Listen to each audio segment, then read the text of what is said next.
find one little trick to improve your training by, let's say, 15%. I mean, I have no basis for that.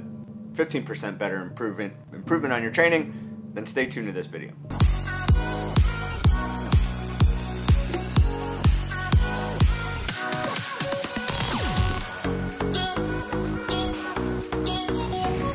Thanks for checking out the channel. Brian Davis races, and you can too.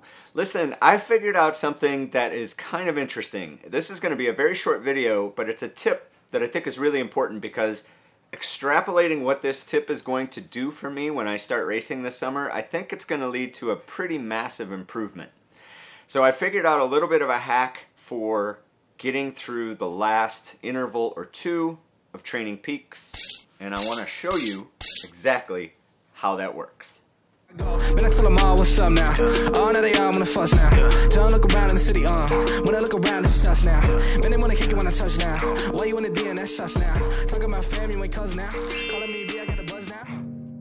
Yeah, now I got it. Tip for winter training is that if I'm getting a lot of friction between me and the bike and sitting still too long or whatever the case is, I just move my saddle just a little bit. So either tip it down, tip it up, move it forward, move it back, just some incremental, super small movement, and it's just enough to move that point of friction off of what is already irritated. Because I've been doing Trainerroad for the last couple weeks, and I've noticed something fascinating. The last interval is really, really challenging for me to get through, but I can see that completing that last interval is going to have massive improvement effect on my performance.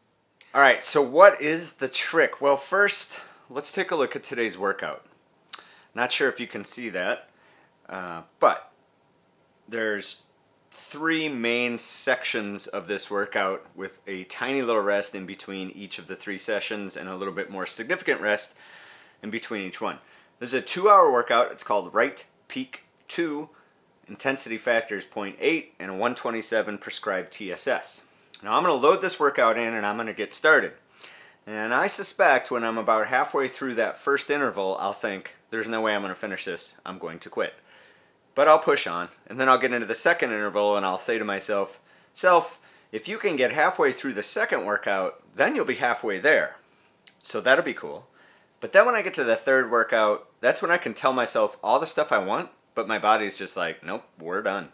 And that is where I figured out this little trick. So the only way to get there is to start my workout and get to the third step of this workout. Hit it! That's what I'm talking about. Wait! Okay, now, from the beginning. Yesterday's workout kicked my butt. So 260 is proving quite difficult for me to do for 20, 40, 60 minutes worth. Interval 1 of 3. Okay, it could definitely be worse today. So I think I'm gonna survive.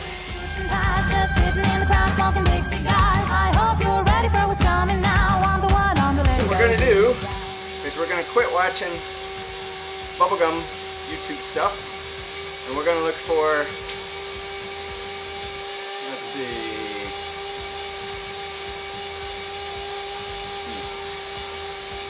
cycling motivation video.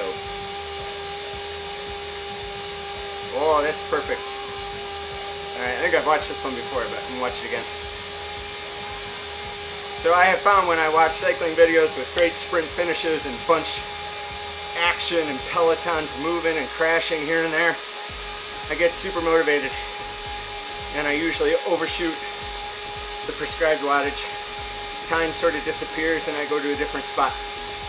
So that's my tip on how to get through the third interval, or fourth interval, or last interval on Training Peak, Trainerroad, Zwift, Rouvy, Sufferfest, whatever you got. It works really well with Trainerroad because Trainerroad does not take up your TV, and you can watch YouTube videos for additional motivation. And they usually have pretty good music. Okay, back to work.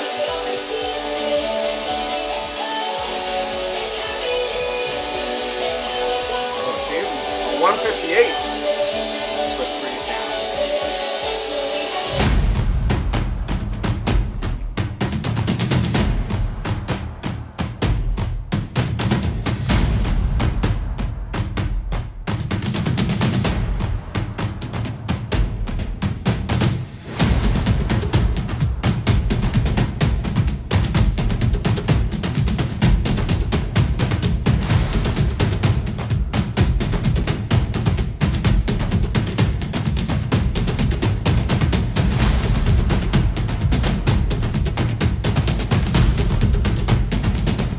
Race fam, thanks for watching today. I appreciate you hanging in there because I really think this is an important tip. It seems obvious, but it might be one of those things that you don't know until somebody tells you. So just that little extra bit of motivation to get through that third interval can really make a difference in how your season turns out. Imagine if you let go of every last interval 10, 15, 20 seconds earlier and add up that time throughout the season. It starts to really make a difference. So, hope you like what I had to say today. If you did, please smash the thumb. Give me a comment. Let me know what you do to get through the third interval. Thanks for watching, and please do subscribe and hit the bell icon so you're notified when I release new content. Thank you so much.